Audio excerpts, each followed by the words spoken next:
You are listening to the Fairways and Fundraising Podcast, powered by Golf Event Planning, discussing charity fundraising and successful golf outings, along with tips and tricks of the trade. Now here's your host, Larry Battaglia. Hello, and welcome to Fairways and Fundraising, powered by Golf Event Planning. I'm your host, Larry Battaglia. This is episode number 29, and today we have remote session, quarantine edition, as we are still living in a COVID world here in July in New York. A good friend of mine for almost 20 years now. We met through business, of course. We want to talk a little bit today about his business, products and services that he offers to golf outings and parties and bar mitzvahs and such. Also, how it's affected his business with the COVID-19 and what he's doing today. But this is the founder of Par-T Shots. That's Par-T Shots, Bob Seidman. How you doing, Bob? Very good, Larry. Glad we finally were able to get this together. Little tough these days with scheduling, and but we're getting used to this remote session via Zoom or video call or whatever you want to call it. But Bob, why don't we first start about how you and I met many years ago and your product that you were bringing to me that you give to golf outings. So I'm sure the way we met and the way I do most of my marketing is I Google golf outings. I'll put in a date and maybe 30 things come up, and 28 of them aren't really related to golf outings, but there'll be a couple golf outings and somebody, an email address or phone number, and I contact them. And what my main product is the foursome photos. And what's been going on for the last 70 years with foursome photos at golf outings is they take your picture and they give you a print, usually a 4x6 in a little frame. But what I do, I take the print and I put it on a ceramic coffee mug or a mouse pad, or, we have a lot of different golf towels. And it's something that the golfers, instead of looking at a picture and say, they get excited about their picture at the end of the round. Years ago, I did the Hootie and the Blowfish Monday after the Masters tournament. I did that a couple times. And I'm giving out the mugs at the end. So Jerome Bettis is running by me, leaving. And I hand him a mug, and he looks at me, what do I want a mug for? And then he saw it was his picture on it with his group, and he, this is cool, this is great. So I know my work is appreciated. You must meet a lot of celebrities. We'll get into that shortly, but how did you come up with this idea of taking foursome photos and putting them on mugs, bag tags, towels, travel mugs, things like that? So my group, we were part of the sleepover group at Bethpage and Eisenhower. You'd get to the course about 3 o'clock in the morning on a Sunday morning. And at that time, the system was the first guy would get there, but you didn't have your place in line until the last guy got there. You would have to go back to the last guy, and that would be your spot. So one morning, Sunday morning, there were only 3 of us, and a man comes up to us when we're on by the first tee, hands us a little brochure with all the golf courses on Long Island. He was an event planner. And we started talking, and at the time, I was doing mugs to Milk-Bone, where people mailed in pictures of their dogs to put on a mug. And I was literally walking up the first fairway of the white course at Eisenhower, and the idea came to me, digital camera, work in the clubhouse. That must have been July, August, and somehow I scraped together 3 outings before the end of the season, pretty much giving it away. But I saw that the concept was a big hit. From there, then people started asking me to do bar mitzvahs, and that's how I got into the business with no photography experience at all. That's amazing. And the funny part of this is you and I have worked many outings together, and every year, one particular outing, let's say, every year they're doing Bob's coffee mugs. Let's get your mug on a mug, as you would say. And every year it's like the highlight gift.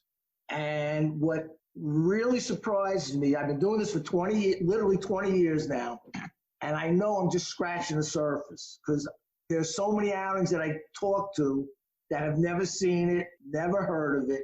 I just started collecting Social Security, And I don't know how many more years I'm going to be running around a golf course, but I'm going to be doing it for another 8 or 9 years. I'm convinced of. Either running around on the golf course or sleeping over at Bethpage and playing golf, as you're an avid golfer. And you touched on that a little bit there, where you would sleep over at Bethpage or Eisenhower. For those of you that don't know, playing public course golf on Long Island can be a little tricky.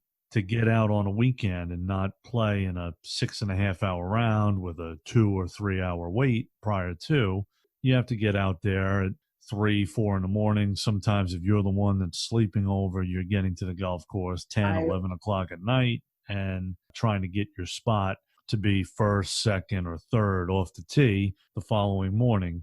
It is a pretty cool experience if you've never done it, just to say, I'm first out on the black. I've been first out on the black several times. And, a lot of pressure in that spot. You know what it is? Sleeping, it's kind of annoying, and you'll get to sleep and somebody will start blasting a radio for no reason. But you get to that first tee and you're walking up that first fairway. There's nobody in front of you. The dew is on the ground. You light up a cigar. There literally is nothing. You forget the last 8 hours of torture that you had. You're right, Bob. And that's one thing I do miss about being a golf professional at a private country club. Those early mornings at the golf course, and you just smell the fresh cut grass. The sun is coming up. The day is just getting started. It's a peaceful time. It's just the time, like you said, all stress over the last 24 hours or a certain stress in your life just goes away for a little while. Hopefully maybe you play a little better, you're not waiting every shot. Public course golf, sometimes you, especially at Bethpage or Eisenhower, you get out there in the middle of the morning and you get to the second tee and there's 2, 3, 4 groups sitting on the tee waiting to tee off. So now you got another hour wait on the second tee box. So it's nice to be able to get out and set the pace. Actually, something interesting is happening at Eisenhower now because of the COVID. What they've done is it's only reservations. They've taken it from like 12 groups an hour down to 9 groups an hour. And then you wait until the first group is all the way on the first green before you tee off. And I played 2 or 3 rounds where in the middle of the day, it surprisingly moves fast, under 4 hours, which for Eisenhower Bethpage is kind of a miracle. For some reason, the system seems to be working right now. That's amazing. And, we all have to pivot nowadays with the COVID and events being on hold. And there's certainly a lot of golf being played, but as you just mentioned, a little differently at not only the public courses, but the private courses. But speaking of pivoting, you're doing a little bit of pivoting yourself, and you've gotten into the world of face masks, advertising golf outings or putting their logo on the face mask. I don't know if any outings have actually happened yet. There might have been a few. I know the first day I'm going to be going back to work is August 4th. And I actually might have 2 outings August 4th. But the face mask, my supplier, I saw an ad from them and I immediately said, all right, this is something we need. But at the time, I thought I might only have like a 2 or 3 week window to sell them.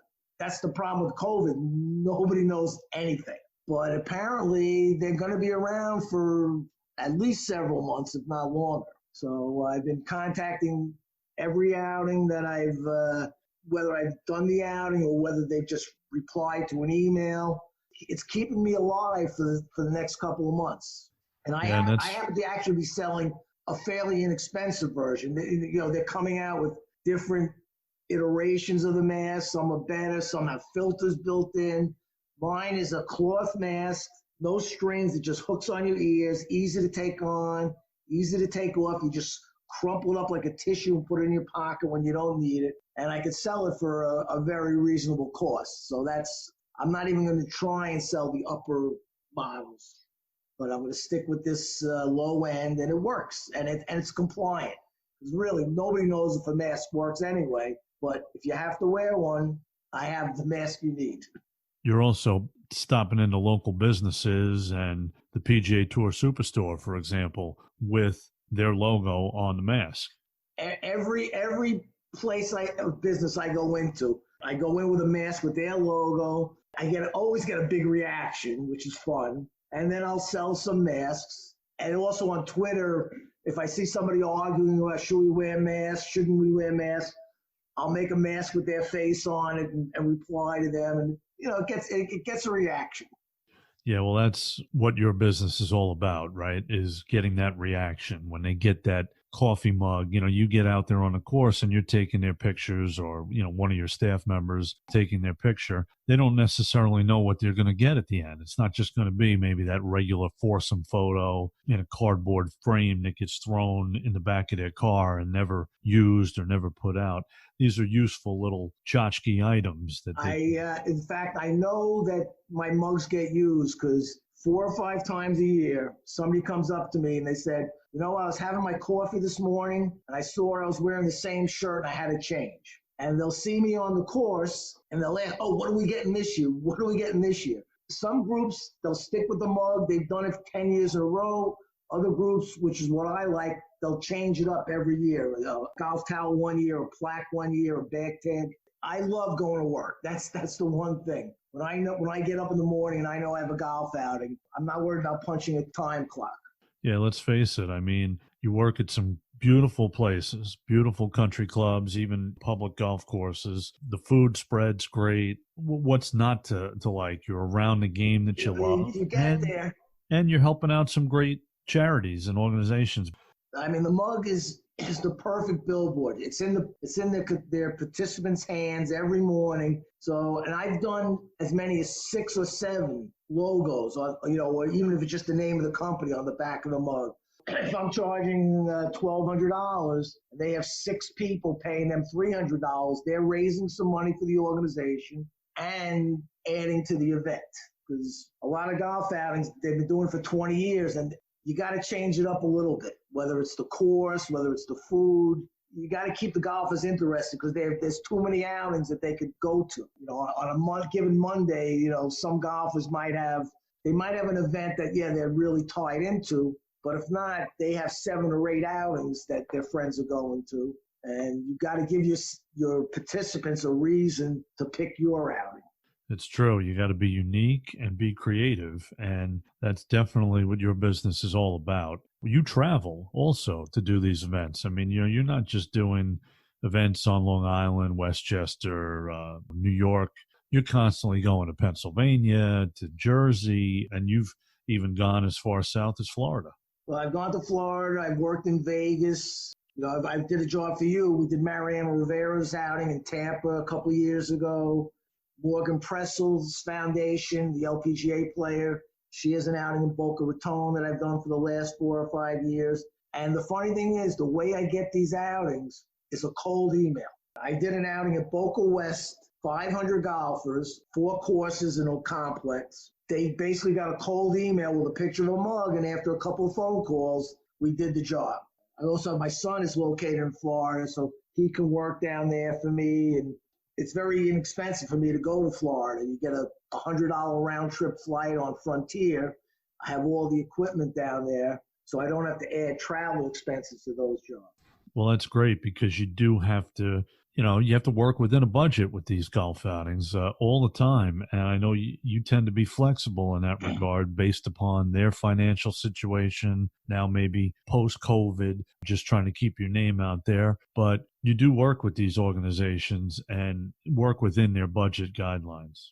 Right. In other words, especially this year, my goal is once they get started, is just to be on a course as many days as I can. But I know their budgets are going to be challenged.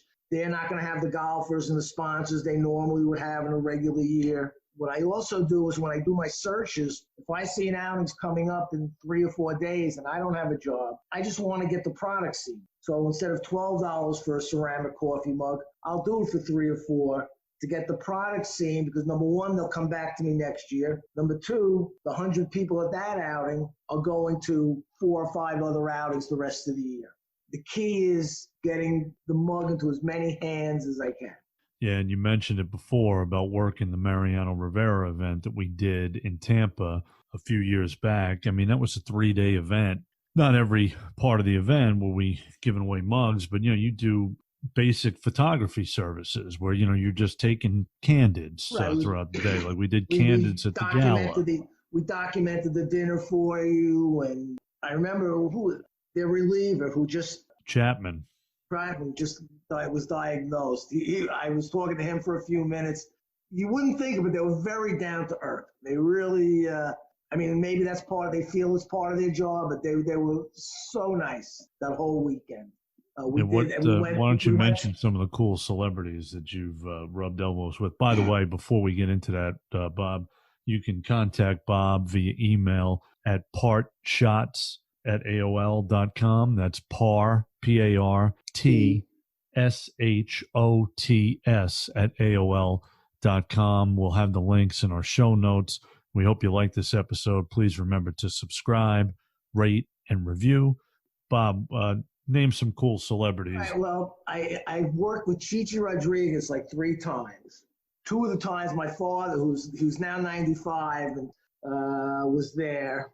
And so one day we were at Waikagill, and we spent the whole day on the tee box taking pictures with all the groups. And my father and him are telling the jokes back and forth. And he didn't like any of mine. So at the end of the day, I walked up to him and I handed him a golf ball. He goes, "Oh, Bob, you want me to sign that for you?" I said, "Oh, no, Cheech, I signed it for you." And he said, "Bob, first funny thing you said all day."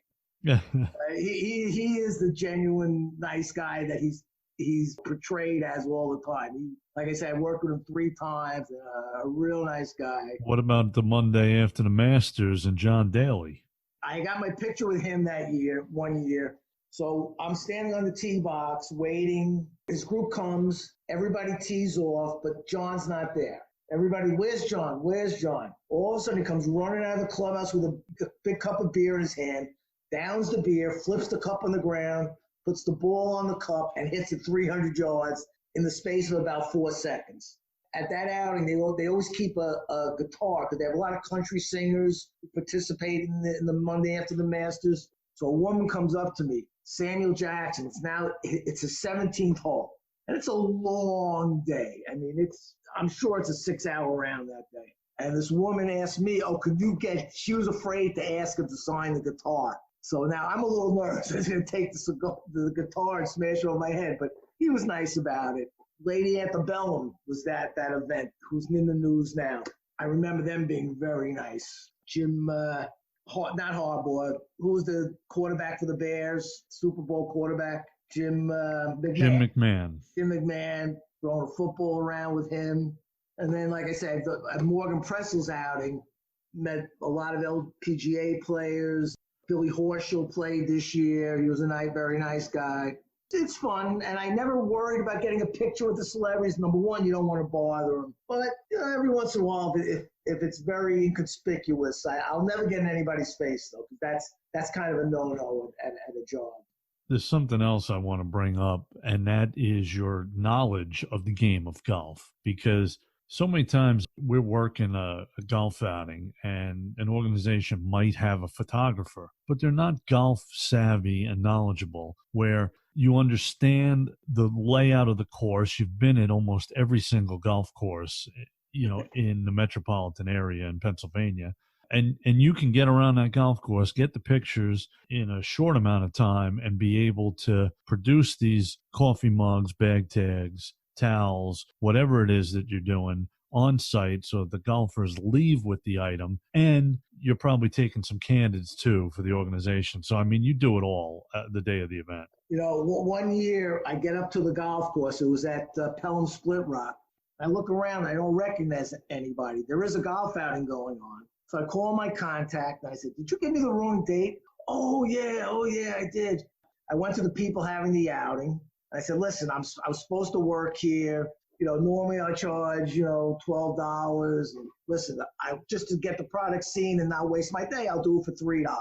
I took pictures on 2 golf courses and made 170 mugs before they finished playing. And a couple of days later, Duke Castigliano, he was a sportscaster on Channel 5. He was talking with somebody, talking about the outing, and he held up the mugs. And I got this mug. Unfortunately, it didn't have the side with my logo on it showing, but it's nice when people appreciate the work. Definitely pretty cool, no doubt about it. as you said, you've been doing this 20 years. You know you have a little niche in the industry. This is not an easy process to handle, where you really have to know the program. There's software that you really have to be savvy on, and you're the computer guy, the photographer, the one that's doing the processing. I mean, there's a whole back end component here that you really have a special niche in the industry. When I'm not on the job, I'm replaced by 2 or 3 people. The key is to have a photographer who does understand golf, because you hear stories about people driving up on greens because they don't know. But so you need a photographer who knows the layout and knows how to interact with golfers, because that's the other thing. You don't want to bother a guy just before a shot. With my experience, I'll know when I can be a little aggressive because I do have a time constraint. It also depends on the format the golfers are playing. You know, scramble, all 4 guys are always together. When they are playing their own ball, one guy's on the left side of the fairway, one guy's on the right side, one guy's behind the green. And it can be frustrating knowing you got to stand there for 5 or 6 minutes before you can take the picture. Yeah, and I find that some of these other photographers, too, that aren't golf savvy, when they work the event, you have to stick them in one location. And not every golf course are there multiple holes that go to that location. So they're out there for 4 or 5 hours, the entire round, taking one picture at a time every 20 minutes or so. And, it's time consuming, where you're much more efficient getting around the golf course and getting these pictures in a timely fashion. Every once in a while, I'm put in a position where at Liberty National, there's a hole on the water where you got the Statue of Liberty. Not even that great a shot, but they want me there. That's where they want the shot. As long as I know it going in, I can prepare if I need. Sometimes you'll have somebody running back and forth from that location back to the clubhouse, so you can be processing. It's when you're surprised and get stuck out there where it could cause a problem. I pretty much know how long it's going to take me to get around the golf course. I know how many mugs I can make an hour, and I just figure it out so I'm done before they finish playing. Yeah, and this obviously is all pre-COVID, where now you and I haven't worked a golf outing all year. And, we're in the middle of the summer here in New York. And now I just want to go back to your pivot move here, where you're making these masks. Let's talk more about how much these masks cost, what the charities can do with them. And I find any events moving forward, at least for the remainder of this year, a mask is going to be mandatory. And that means that if you're an event planner running an event, you need to make sure that these people have masks. So it's a great giveaway. Okay. So as I said, the mask I'm doing is not the most expensive version. And I priced it out so I could sell any quantity for $4. If you get over a couple hundred, I can bring the price down to $3.50. I quoted a couple people $3 for 1,000. That's pretty much as low as I can get, because there is a lot of physical hands-on work involved in making the mask. It's a great sponsorship idea now. And what I've been trying to get my outings to do is not wait till the outing to order the mask. Order it now, give them out to your participants or people who you want to be a participant. Now they're walking around town, they go into a restaurant, they put on a mask, and your event is getting promoted by 150 people. So I think that's a key, is don't wait till the outing to get the mask. Get it now. Yeah, that's a great idea to really get the message out there and stay relevant and get a little bit of business. I mean, that's what we're trying to do is just survive and get a little bit of business and take it a day at a time, week at a time. Yep. But the beginning of year, January, is always the slowest part, because you don't really plan an event then unless you kind of have to. Usually you try and avoid those because of the weather possibilities. So I was just coming off my slow season, just getting ready to get started when this all happened. So it was a tough little time for me, but I was able to work through it. I wanted to mention to you, one of the best perks I've ever gotten from doing this was I've done Wingfoot's Christmas party for the last 20 years. That's my longest running event. It's beautiful. And again, the people there are so down to earth. I know several of the members now. So one year there was a nor'easter and then my car got stuck. So I was stuck at the club for a couple hours waiting for a train. I was with my son. I'm talking with the manager at the bar. And he asked me if I played golf. I said, oh, yeah, I play. So for 4 years, I got to take a foursome out at Wingfoot. Now, it was always a Monday in November, but we always had good weather. And I do believe you joined me one year. Yes, and I do appreciate that. That was a pretty awesome day. Actually, I played one other time. I played the golf course, the East, not the West, but it was pretty special. Let's talk about our advertiser. You know, I usually record and edit this podcast in my home office. And when I work, I need to get in the zone. For me, I feel more productive when I wear a collared shirt, but you're crazy if you think I'm going to put on a heavy cotton button-down shirt. I need to be comfortable if I'm working for a long period of time. Recently, through a friend of mine, I got connected to this new brand called Tillinger. They make my new favorite polo shirt. It's soft, breathable, and uses higher quality performance fabric, so I'm more comfortable. Work in it, golf in it, play in it, anything you want. No logo either, so you don't look like you just got off the golf course. Right now, they're donating 10% of every purchase to COVID-19 relief. I can't recommend them enough. Their website is shoptillinger.com. That's shop, TILLINGER.com. Check them out. Yeah, so again, Bob, you know, I thank you for taking me out there at Wingfoot, and, you know, maybe we'll get out there and play again. You know, we do have more free time. Maybe we can get out there and play before the end of the summer.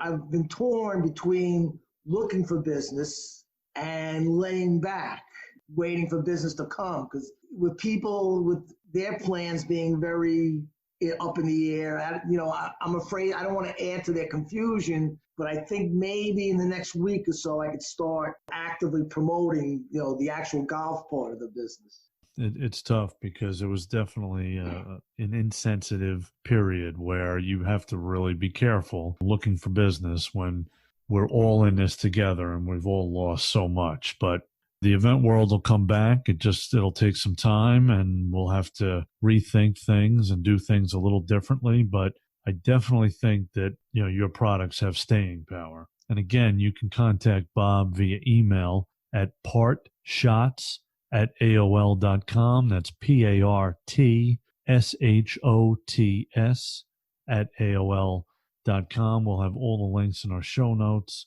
Bob, thanks very much for taking the time today to talk a little bit about your coffee mugs, your photo coffee mugs, and also the masks that you're doing for golf outings moving forward and charities where they can promote their business on their mask, and talking a little bit about some of these great golf courses and celebrities that you've met. And hopefully we can get back out there real soon. Okay. All right. Ciao for now. Thank you for listening to the Fairways and Fundraising Podcast, powered by Golf Event Planning. We hope you enjoyed this podcast, and please remember to subscribe, rate, and review.